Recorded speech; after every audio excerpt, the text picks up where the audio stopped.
नमस्कार, जय महाराष्ट्र.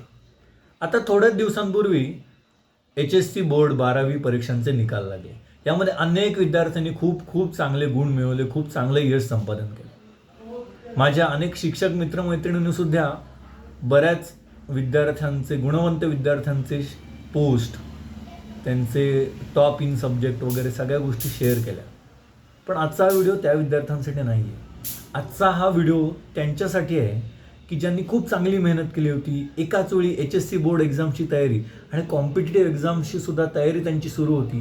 रात्रभर जागरण, सकाळी लवकर उठणं, झोप व्यवस्थित नाही, एवढं सगळं करूनसुद्धा तुमचे 2 ते 3%, 4-5% कमी पडले असतील तर माझ्या मते तरी हे काही तुमचं अपयश नाही आहे.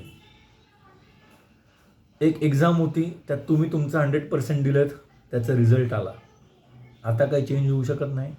त्यामुळे त्याचा विचार जास्त करू नका. Stay strong. पुढचे जे एक्झाम्स आहेत त्यांच्यावर फोकस करा, आनंदी राहा, कम्युनिकेट करा. तुमच्या पॅरेंट्ससोबत बोला, तुमच्या फ्रेंडसोबत बोला, मजा करा, आनंदी राहा. We are with you. ही रील जर तुम्हाला पटली असेल तर नक्की शेअर करा.